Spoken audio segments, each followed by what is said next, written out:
మనలో కొంతమంది ఎప్పుడు ఎదుటివారిలో లోపాలను కనిపెడుతూనే ఉంటారు. అది వాళ్ళ భర్తలో కానీ, భార్యలో కానివ్వండి, పిల్లల్లో కానివ్వండి, అత్తమామల్లో కానివ్వండి, లేదంటే కొడుకు, కోడలు ఎవ్వరిలో అయినా సరే.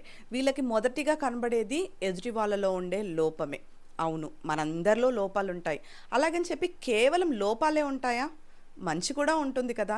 మరి మనం ఎందుకు ఎదుటివారిలో ఉండే మంచి పైన ఎక్కువగా కాన్సంట్రేట్ చేయలేకపోతున్నాము? ఒకటి గుర్తుంచుకోండి. ఏ రిలేషన్‌షిప్‌లో అయినా సరే వాళ్ళ మధ్యలో ఉన్నటువంటి ఆ గొడవలు కానీ, మనస్పర్ధలు కానీ తగ్గాలి అంటే ముందుగా ఎదుటి వారిని వారు ఉన్నది ఉన్నట్లుగా మనం యాక్సెప్ట్ చేయాలి. ఎందుకంటే మనము పర్ఫెక్ట్ కాదు. వాళ్ళు పర్ఫెక్ట్ కాదు. అవును. వాళ్ళలో లోపాలున్నాయంటారా?